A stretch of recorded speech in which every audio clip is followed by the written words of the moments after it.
porque estas consultoras no solo asesoran a los estados para neoliberalizarlos y que sean cada vez seres más eficientes, como dice la teoría neoliberal o como impone Bruselas, ¿no? Los propios mecanismos con el techo al gasto, que sean más óptimos, más eficientes mediante planes detallados de negocio como hacen estas consultoras, sino que estas consultoras además luego tienen a las empresas como clientes. Entonces es como una forma de intermediario entre ambas, ¿no? No sé realmente si viene por la restricción presupuestaria, básicamente porque no ha supuesto una reducción de costes. De hecho, al menos según lo que ha estudiado Mariana Mazzucato para el caso del Reino Unido, el gobierno del Reino Unido ha aumentado mucho más los costes después de externalizar sus funciones.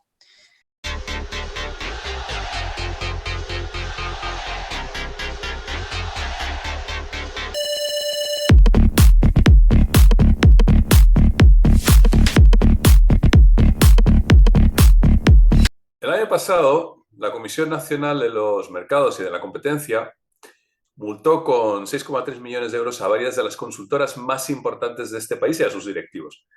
Fueron sancionadas 17 firmas, incluidas 3 representantes en España de las famosas Big Four, KPMG, Deloitte y PricewaterhouseCoopers. Un mero caso de colusión de los que investiga regularmente la CNMC y que sanciona para que luego el Ministerio de Hacienda convierta estas sanciones en una mera amonestación. Creemos que no solamente. Aquí se observa un fenómeno que ha pasado desapercibido para la mayoría de la población. El desarrollo de lo que llamamos capitalismo de consultoría, un negocio que no solo vive de lo público, sino que incluso lo parasita y llega a sustituirlo. De todos es sabido que los tratados de Maastricht y sus brotes tiernos, la reforma del artículo 135 de la Constitución y la ley Montoro han congelado la inversión y el gasto público desde hace más de una década. Una de las consecuencias es que las administraciones públicas españolas ya no pueden aumentar sus plantillas.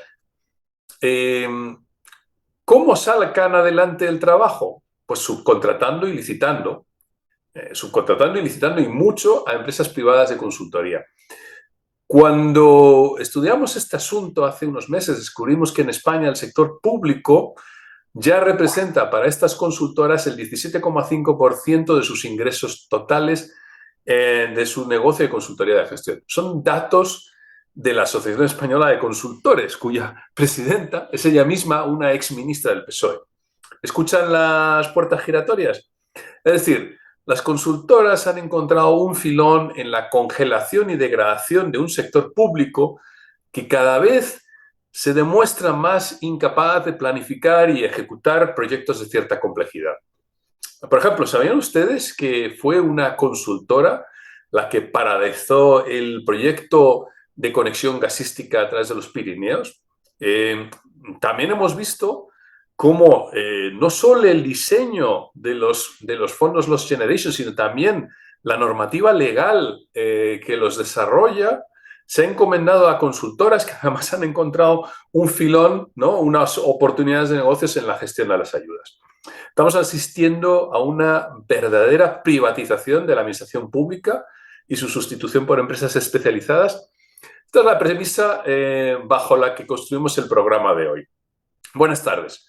Soy Stuart Medina, miembro de RDMMT. Si has llegado a este modesto canal, cuando existen otros canales de influencers de ideología austríaca y liberal y de bitcoiners y fraudecoiners, con cientos de miles de seguidores, te damos la enhorabuena por ser una persona que se sale del molde. Pero por favor, no te olvides de dar al like y suscribirte. Pues nosotros también queremos tener un pedacito de la tarta de YouTube. Así que bienvenido a Momento Learner. Quédate si quieres aprender sobre capitalismo de consultoría, porque vamos a hablar con 2 expertos como Ikaitz Cancela y Miquel Basart y Lore. Ikaitz Cancela es un periodista que investiga las transformaciones estructurales del capitalismo y sus expresiones culturales. Publica habitualmente en medios como El Salto o La Marea y es autor del libro El despertar del sueño tecnológico, crónicas sobre la derrota de la democracia frente al capital. Al final del programa le voy a pedir a Ikaitz que nos dé un resumen de ese libro porque tengo verdadera curiosidad por leerlo, ¿no? Y Miquel, habitual ya de este programa, es un doctorando por la Universidad de Bielefeld, gran economista post-keynesiano, que está además desarrollando un trabajo interesantísimo sobre la gestión de la crisis climática y de la financiación, digamos, del cambio de modelo productivo o, digamos, las estrategias de política económica, ¿no?, que deberían utilizarse para asegurar ese cambio de modelo, ¿no?, energético y productivo, ¿no? Como siempre, hacemos el debate en tres preguntas. La primera de todas es, dado que estamos hablando de capitalismo de consultoría, empecemos por definir qué entendemos por tal, cómo hemos llegado hasta aquí y si es el culpable, digamos, el neoliberalismo, los tratados de la Unión Europea que establecen una serie de reglas, ¿no?, que favorecen su desarrollo. ¿Cuál es, digamos, el causante del desarrollo de este modelo de capitalismo de consultoría? Voy a empezar con Ekaitz, con el que escribí un artículo el año pasado sobre este tema en Jacobin. Te cedo la palabra y, bueno, danos tu visión sobre este asunto. Bueno, resumiendo mucho, para mí el capitalismo de consultorías es la externalización de las funciones públicas al sector privado. Esto puede ocurrir en muchos ámbitos como el transporte, la salud, la educación, como estábamos acostumbrados y acostumbradas hasta ahora. Las consultoras ofrecen una nueva capa, son como una meta maquinaria de externalización, ¿no? Sus servicios lo que sirven es para ir penetrando en el Estado progresivamente para reducir la influencia de la burocracia y, por tanto, de la posible interferencia del Estado, de la posible dirección del Estado en algunas de las funciones públicas. Y lo que hacen es a replicar al Estado, es decir, construyen departamentos dentro de sus organizaciones, dentro de sus firmas, que tentacularizan, como lo llaman algunos papers, o que albinizan al Estado introduciendo consultores en lugar de burócratas. Esto lo que ha ido creando es progresivamente la privatización del ejercicio de las funciones públicas, porque estas consultoras no solo asesoran a los estados para neoliberalizarlos, que sean cada vez seres más eficientes, como dice la teoría neoliberal o como impone Bruselas, ¿no?, los propios mecanismos con el techo al gasto, que sean más óptimos, más eficientes mediante planes detallados de negocio como hacen estas consultoras, sino que estas consultoras además luego tienen a las empresas como clientes. Entonces es como una forma de intermediario entre ambas, ¿no? O sea, por ejemplo, lo vimos en los Next Generation, como Repsol estaba aplicando a fondos del Ministerio de Transición Energética de Teresa Rivera, al mismo tiempo era cliente de Repsol para asesorarle cómo pedir fondos europeos. Y al mismo tiempo estaba trabajando con Teresa Rivera, ¿no?, para ver cómo diseñar la estructura y las licitaciones para que la gente aplique. Entonces, bueno, eso es un poco el resumen más claro que se me ocurre. Miquel, ¿tú entiendes que la causa es, digamos, las restricciones institucionales al gasto público? Es decir, al final el gestor de la cosa pública tiene que sacar adelante un trabajo y busca que le sacan las castañas del fuego estas consultoras, o es simplemente un modelo asumido naturalmente por todas las partes, ¿no?, los consultores, los gestores? Es decir, la cultura que imprime el neoliberalismo les lleva a actuar de esta manera.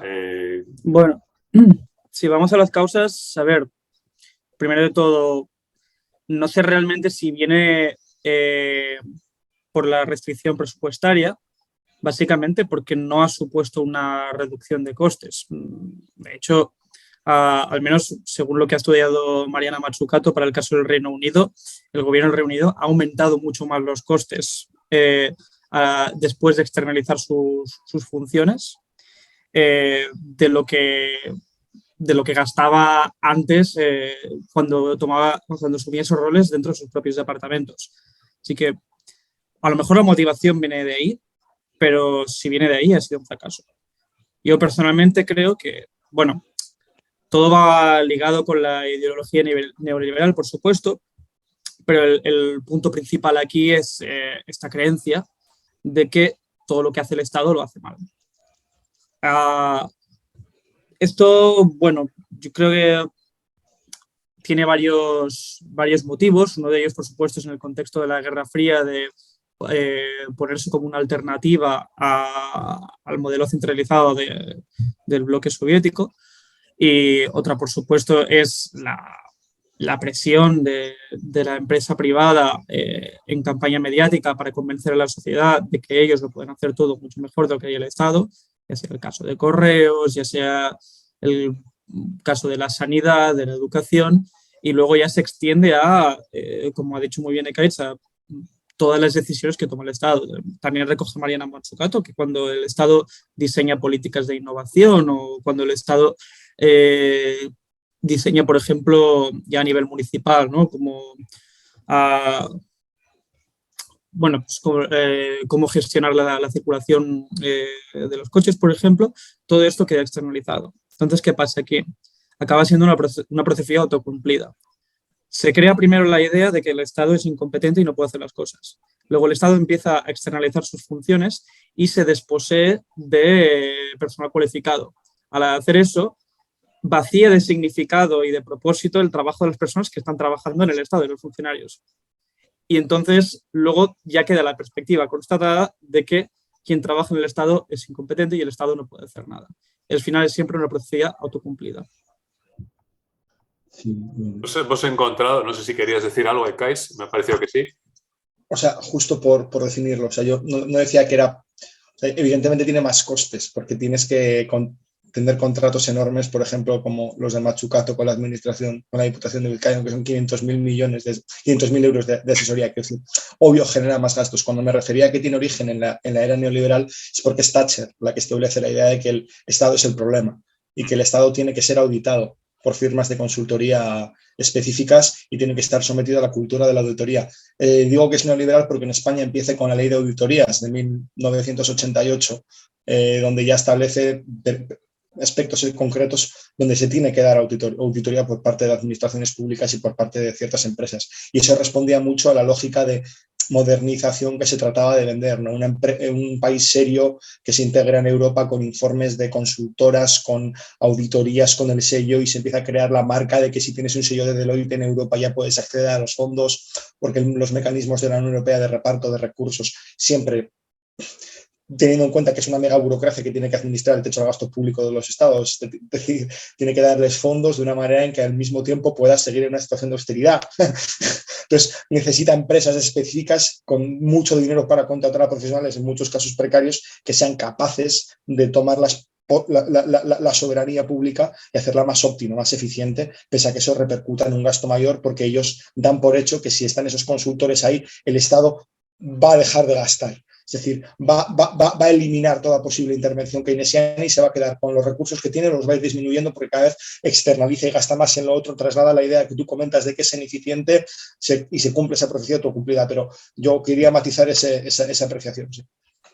Digamos que esa percepción que además han conseguido exitosamente, ¿no?, vender a gran parte de la población de que el privado gestiona mejor o que las consultoras gestionan mejor, habría que contrastarla, ¿no? Hoy estaba leyendo y me he quedado de piedra, pero tampoco me sorprende tanto que la decisión de suspender el proyecto de MidCat, ¿no?, de la conexión gasística a través de los Pirineos, había sido en realidad una recomendación de una consultora, ¿no? Y ahora se reactiva el proyecto, ¿no? Claro, con nombre de chiringuito de playa, el Marbar o Barmar, no sé exactamente cómo lo han llamado, redefinido como corredor verde porque se ve que transportar combustibles fósiles al norte de Europa debe ser una política verde, ¿no? Me imagino que habrá alguna consultora detrás también, ¿no? Ahora bien, has mencionado a Mazzucato y tú y yo hemos leído el informe que elaboró Mazzucato para la Diputación Foral de Vizcaya y es un documento bastante deplorable. O sea, se puede reducir prácticamente en muchos casos a PowerPoints, ¿no? Entonces, no sé, vuestra percepción. Quiero decir, una cosa es lo que diga ella en su carrera académica. Exacto. Otra cosa es lo que haga ella como consultora. Exacto, porque académicamente su contribución al Estado emprendedor, en ese libro, ¿no?, El Estado emprendedor, yo creo que es brillante y valiosa, pero efectivamente su carrera como consultora deja que desear, ¿no? Y muchos de los proyectos de consultoría que yo consulto se reducen a un PowerPoint. Muchas veces son meros listados de epígrafes, ¿no? Con poco desarrollo.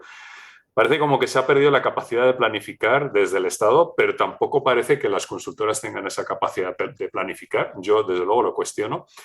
Entonces, por un lado, la pregunta que os hago a continuación es esa gestión, digamos, subcontratada tiene consecuencias evidentemente en mayores costes y probablemente en menor eficacia, esto por un lado, y por otra parte, y entiendo que esa percepción la compartís, pero me gustaría que si podéis dar ejemplos o podéis extenderos ahí un poquito, lo agradecería. Y por otra parte, yo no sé si estaríais de acuerdo, pero yo entiendo que puede haber un cierto riesgo para la democracia, ¿no? Un peligro para nuestra sociedad, quizás más allá de un peligro para la democracia, ¿no? Los peligros van más allá, ¿no? ¿Quién quiere empezar? Miquel, Kaitz. Kaitz, dado que eres nuestro invitado de hoy, empieza tú. Vale. O sea, lo primero, está interesante que traigas el caso de Mazzucato, ¿no? Porque, en primer lugar, estamos ante una, o sea, también por entender la gestión Mazzucato en la economía política global, ¿no? Estamos ante una realidad en la que hay dos opciones, la gestión autoritaria de las contradicciones del capitalismo o la gestión progresista de las contradicciones del capitalismo. Yo creo que en Mazzucato progresista tecnocrática, o sea, no es que sea una planificación popular orientada a la democracia radical, no es simplemente una gestión tecnocrática de las contradicciones del capitalismo, que creo que es lo que representa Mazzucato. Y luego mencionar que su libro sobre el Estado emprendedor es una buena aportación por la de datos que tiene sobre Estados Unidos, por las conexiones que tiene con Apple, gracias a la enorme cantidad de becarios que tendrá, que en eso funcionan como las consultoras, me imagino, o becarios o gente bien pagada, no lo sé, pero gente que tiene investigando para ella. El libro no deja de ser un ejemplo de Estados Unidos, que no es para nada un paradigma que pueda expandirse a ningún otro país de Europa o cualquiera de los que ella consulta. Es decir, el Estado emprendedor estadounidense es un Estado militarizado. Es decir, es un Estado que se regocija de la pérdida de poder en Vietnam y empieza y emerge en el contexto de la supremacía tecnológica o el intento de la Unión Soviética y de responderla. Entonces, ahí nace ese Estado militarizado, pero ese Estado emprendedor. Pero dudo que esas condiciones de posibilidad para la emergencia de un Estado emprendedor se puedan dar en ningún otro lugar del planeta y menos en este momento. Y ahí ya conectamos con la pregunta de Stuart, ¿no? Claro, ¿por qué nace ella como consultora o el paradigma de la consultoría? Claro, para ella el problema es que las Big Four, como decía Stuart, Deloitte, Price, KPMG y Ernst & Young, que ahora se llama A, el problema que tienen es que son poco éticas, el problema que tienen es que son amorales porque cobran mogollón por informes de mierda, aunque también lo haga ella, y que necesitamos, ella lo que defiende es, ella quiere ser una consultora, pero lo que aspira es hacer las burocracias más sexys. Esto lo dijo en Ginebra hace poco en la sede de la Organización Mundial de Comercio, ¿no? Que sea la burocracia más sexy. Ella es una consultora interna que se encarga de dopar a los gobiernos para que las burocracias sean más sexys, ¿no? Entonces, yo creo que desde perspectiva hay que ver la crítica, porque si te paras a ver, Francia ha externalizado como 1.000 millones el pasado año en consultoras. O sea, esto es una cifra enorme. El número de elementos que tienen, que externalizan en las administraciones estatales son enormes. En el caso de España es el 9% del trabajo, pero es de las que menos hay. O sea, tienes en Francia y Alemania tienes cantidades entre un 20 y un 15. Es decir, esto lo único que está haciendo es tratar de disciplinar a los estados y para mí se hace además en la mera expresión de la irracionalidad del capitalismo. Es decir, ya decía Marx, lo decía Weber, que el capital es irracional. Es decir, lo mismo que tenemos 5 empresas iguales de inteligencia artificial gastando 10.000 millones al año en desarrollar los mismos servicios para competir entre ellas, en este caso la irracionalidad del capitalismo se plasma en los estados porque estas consultoras están ofreciendo los mismos servicios pero con distinto título y con distinto adjetivo en vez de español y francés a todos los gobiernos del mundo. Es decir, o sea, están haciendo los mismos informes, las mismas ideas que no dejan de estar plasmadas a lo que se espera de ellas en los mercados internacionales, ¿no? Entonces, esto claro que es un ataque para la democracia porque se está homogeneizando toda la gestión pública en base a informes de mierda, porque es que al fin y al cabo tú no necesitas nada Tú necesitas un sello, da igual que sea un informe teórico, y eso no les importa la teoría, lo único que necesitas es un sello para ir a la Comisión Europea, no es como las consultoras son como una formalización de la privatización de la democracia o de la derrota de la democracia frente a la economía de mercado, ¿no? Y es que no es casualidad que las consultoras emerjan en los 80, cuando se establece esa idea de que democracia liberal y economía de mercado van estrictamente de la mano.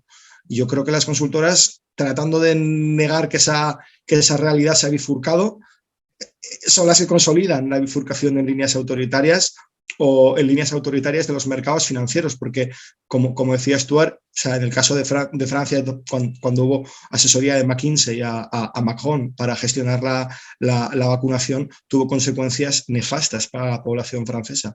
Es decir, la política de vacunación francesa fue un desastre por la asesoría de McKinsey. Y eso no sé si es para la democracia solo, pero para la vida y para cómo entendemos lo que al fin y al cabo hacen los ciudadanos cuando votan democráticamente y entregan su soberanía al Estado, es tener que olvidarse de que algunas funciones políticas o públicas son suyas para delegarlo a un ente soberano, y en este caso el ente soberano no está siendo controlado por ellos, ni por sus legisladores, ni por la gente que han elegido a nivel autonómico local, sino por este grupo de consultoras.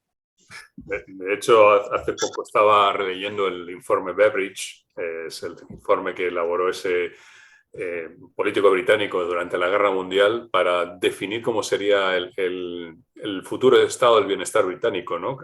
al concluir la Guerra Mundial. Y uno se queda impresionado de la profundidad de ese documento, de la calidad del documento, del detalle, ¿no? De la planificación que encerraba, ¿no? Y lo contrastas con dos documentos que ahora lees elaborados normalmente por consultoras, aunque se presentan como documentos estratégicos de las administraciones públicas, y te quedas pensando, bueno, hemos perdido capacidad, hemos perdido administradores de la cosa pública con talento, no sé a dónde han ido, pero ya no están en la administración pública. Y es realmente, efectivamente, es un deterioro absoluto de la calidad de la gestión de la cosa pública, ¿no? Miquel, ¿tú qué quieres añadir a esta reflexión? Sí, bueno, aquí a lo que ya se ha dicho, solo voy a añadir 2 puntos. Primero, creo que esta pérdida de calidad de los informes, que ahora pues, ¿no? se resumen en PowerPoints y bueno, también este prestigio desmesurado de lo que importa es tener el sello, lo que importa es más la estética, viene sobre todo de un cambio que coincide históricamente con el liberalismo, pero no sé si tiene que ir necesariamente ligado a la mano, pero con un cambio de cultura empresarial a bueno, más o menos lo que David Graeber definió en Bullshit Jobs, que es básicamente esta... la función de control del capital, ¿no? O sea, reforzar esa función de control ante, bueno, como estrategia, ¿no? Ante la caída de la rentabilidad, etcétera, ¿no? Sí, y esta preferencia por las cuestiones estéticas, es que intento buscar una palabra elegante, pero no, es puramente postureo. Y esto está en la cultura empresarial del capitalismo occidental, creo que más tarde de los años 80, pero una vez ya el capitalismo está 100% implementado, es como toda la parte administrativa y de gestión acaba ya pues orientándose hacia, o sea, Steve hacia Jobs, esta parte puramente estética. Steve Jobs y Elon Musk haciendo de estrellas en el escenario, ¿no? Haciendo un espectáculo, ¿no? De presentación de sus productos, etcétera, ¿no? Exacto. Ese tipo de cosas, ¿no? Claro, y eso lo juntas con esta tendencia que tenemos de externalización de la administración pública y acabas teniendo, pues como bien ha dicho Ekais, pues un plan estratégico de cada país, de cada gobierno, independientemente del signo, totalmente homogeneizado y absolutamente superficial, como ya habéis dicho. Así que yo creo que la pérdida de calidad se debe primero a una falta de voluntad de hacer buena administración, por supuesto, y segundo también por este cambio de cultura empresarial que creo que afecta tanto a la empresa privada como la administración pública. Lo segundo que quería decir era que cuando entendemos neoliberalismo como el capitalismo como el capitalismo que se desarrolla en su contexto histórico en Occidente después de los años 80 hasta ahora, no es el capitalismo pletórico de competencia perfecta para nada. Tenemos casos perfectos aquí de parásitos que viven del Estado y que absorben sus funciones, pero sin vocación ninguna de dar un servicio público. No están en una condición de competición perfecta para nada. Las consultorías pequeñas no tienen nada que hacer contra los 4 grandes parásitos que se aprovechan de este sistema de externalización. Y bueno, evidentemente, pues esta situación parasítica de la que se están beneficiando, pues evidentemente está socavando la democracia porque cada vez es más irrelevante a quién votas. Y esto tanto pasa a nivel institucional con Fondo Monetario Internacional, Banco Mundial, Unión Europea, OCDE, pues lo mismo ahora con instituciones privadas que hacen lo mismo y se retroalimentan entre ellas. Bueno, última pregunta y además se nos acaba el tiempo. ¿Cómo salimos de esta? ¿Qué podríamos hacer para pues volver a recuperar el Estado, ¿no? Volver a tener un Estado con una gestión de calidad, con los mejores, o sea, lo ideal sería que los mejores trabajaran para el Estado y no para McKinsey, ¿no? O sea, las mentes más brillantes, yo no sé si la gente que trabaja para McKinsey es brillante o no, algunos les suponen que sí, yo tengo a veces mis dudas, pero ¿cómo conseguimos recuperar un Estado capaz de ejercer sus funciones, de planificar, de ejecutar, de sustituir y darle una patada, digamos, a estos parásitos, ¿no? A estos parásitos de la gestión pública? Ekaitz. Lo primero es eso, o sea, empezar a acabar con esta fuga de cerebros que muchas veces tiene lugar hacia el sector privado y que las consultoras lo expresan sobre todo en un ámbito que es súper importante, que es el de los ingenieros, ¿no? O sea, tú te paras a ver que buena parte de la inteligencia técnica que hay en nuestro país, es decir, no hablo de técnicos gubernamentales, sino de ingenieros que son capaces de fortalecer a un Estado en su era digital, que es la mayor moda en las burocracias, la digitalización de las administraciones públicas. Lo que hace es privatizar todo lo que tiene lugar en el ámbito digital y luego externalizando, subiendo los costes de las consultorías. Si tú tienes ahí una burocracia fuerte o un Estado o un cúmulo de programadores potente, pues estamos hablando de que en el Ayuntamiento de Barcelona hay 500 informáticos y los 500 están dedicados a redactar pliegos para externalizarlos porque no hay nadie que se encargue de desarrollar los códigos que externalizan. Que luego ya además se anunciaba que la Comunidad de Madrid culpaba a Deloitte, era IBM por ofrecer de servicios de consultoría tecnológica para un producto que al final acabó generando tantas pérdidas que ha tenido que pagar IBM una multa de 6 millones, ¿no? Entonces, lo primero es eso, o sea, entender que el Estado tiene que tener un componente cada vez más científico y técnico, que es algo que siempre estaba presente antes de la Guerra Fría del poder de Estados Unidos. Tiene que haber una serie de ingenieros cerca, y si las consultoras expresan cómo roban a todos sus ingenieros para darles tareas de mierda, porque en general son tareas de mierda, como diría Graeber otra vez, o sea, no son tareas que les hagan ser más creativos, que les ayuden a ver cómo solucionar los problemas públicos, cómo desarrollar códigos que ayuden al Estado a cumplir su función, que es la de solucionar los problemas colectivos, que además permitan crear herramientas tecnológicas de participación para mejorar la participación ciudadana, y a lo tecnológicas o no tecnológicas, pero que dé lugar a un Estado que tecnólogos sean capaces de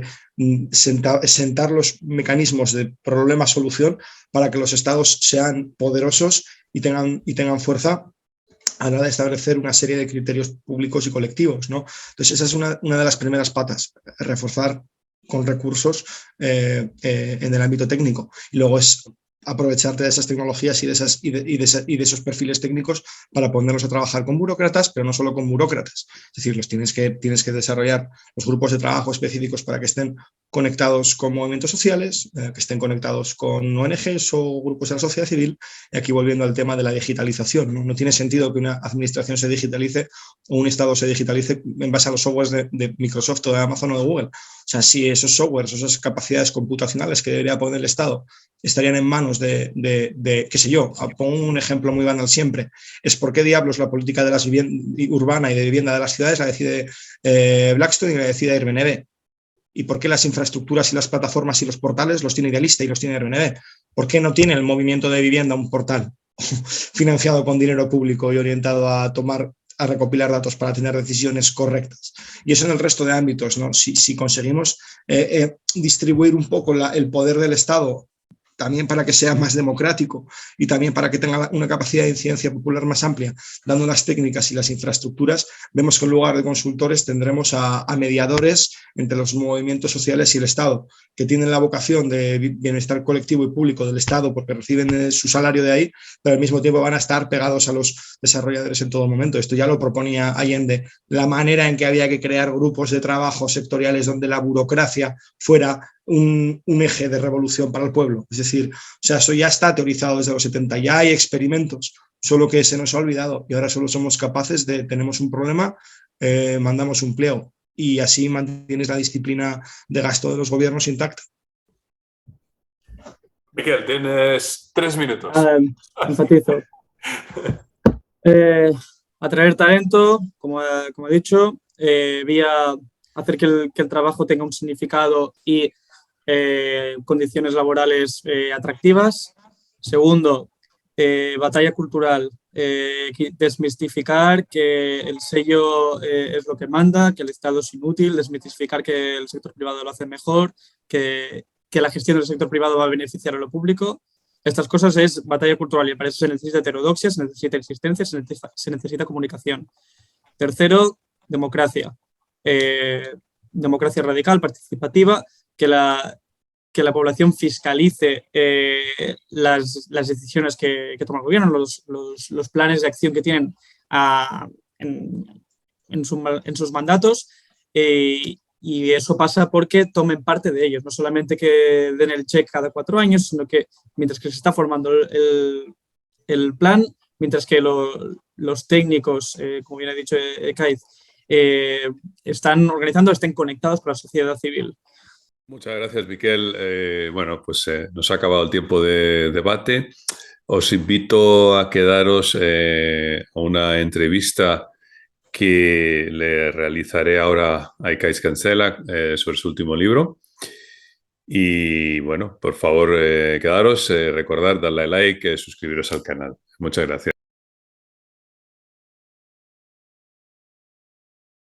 Como en otras ocasiones, en Momento Learner nos gusta concluir el programa con una entrevista a algún autor o hacer alguna recomendación bibliográfica.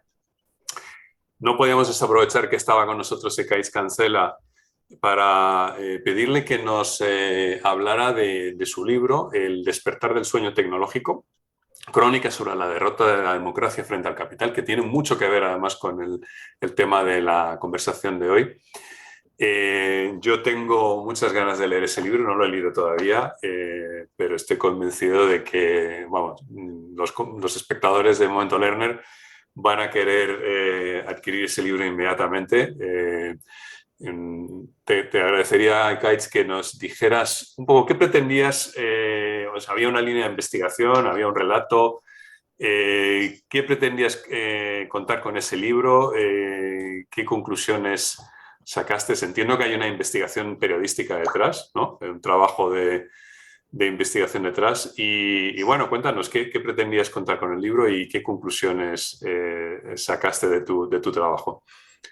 Es curioso, yo creo que no voy a escribir un libro tan esquizofrénico nunca, ¿no? O sea, escribí ahí un bajo del rastro de Madrid cuando estaba haciendo el máster en filosofía de la historia, es decir, leyendo todo el día a Walter Benjamin y a Marx, básicamente muy influenciado por la visión de la digitalización de Evgeny Morozov, ¿no? Entonces intenté traer de manera filosófica a los 3 autores. El libro pasó de una teoría estética marxista, que era ver en la superestructura la expresión de la base económica, ¿no? Entonces traté de partir de cómo que es una teoría benjaminiana de la obra de arte en su época de la reproductividad técnica.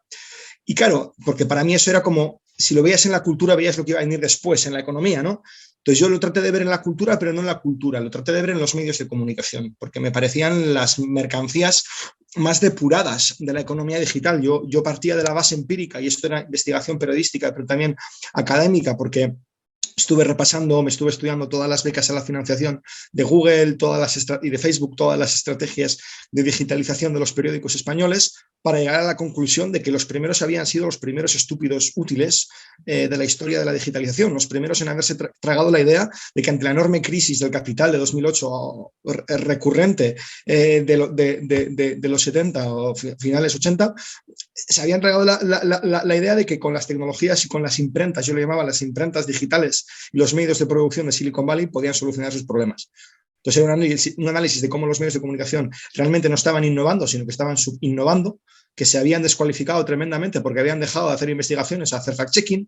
Esto lo hacía a través del análisis del dinero al que desplazaba Google, la manera en que las inteligencias artificiales habían entrado a las redacciones. El primer capítulo, que se llama los bastardos de la ilustración, por ejemplo, ya te hace una lectura no machucatiana del desarrollo tecnológico.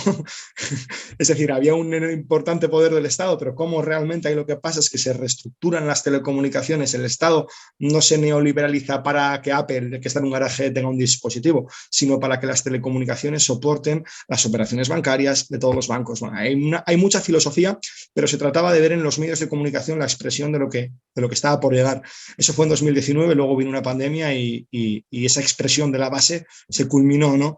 Entonces, creo que en cierto modo la hipótesis era correcta.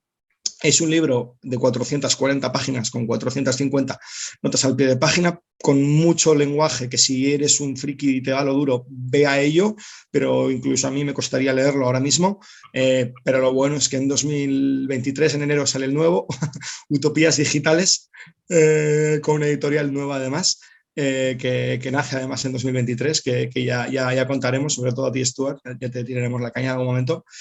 Y bueno, y que esperéis a ese, o si compráis el otro, miradlo con...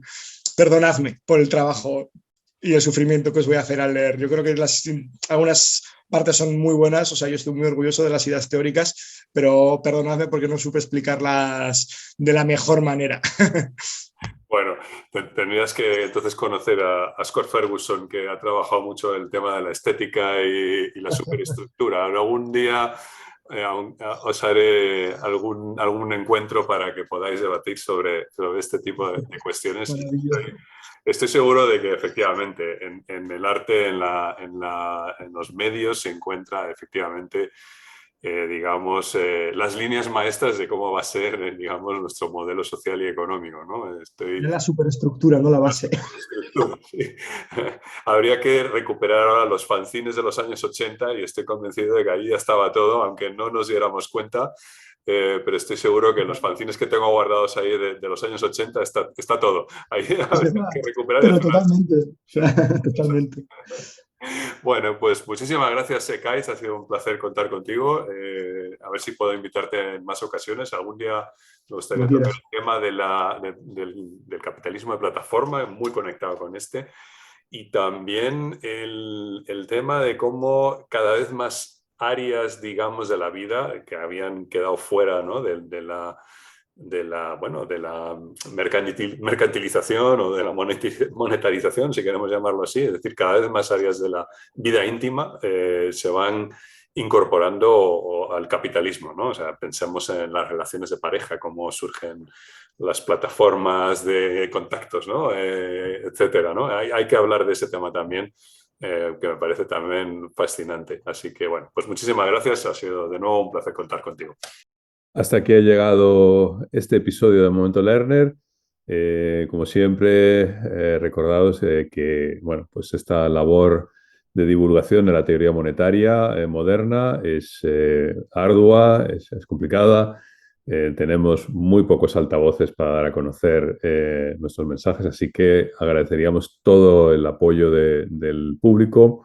Máxima difusión, suscribirse, darle a like.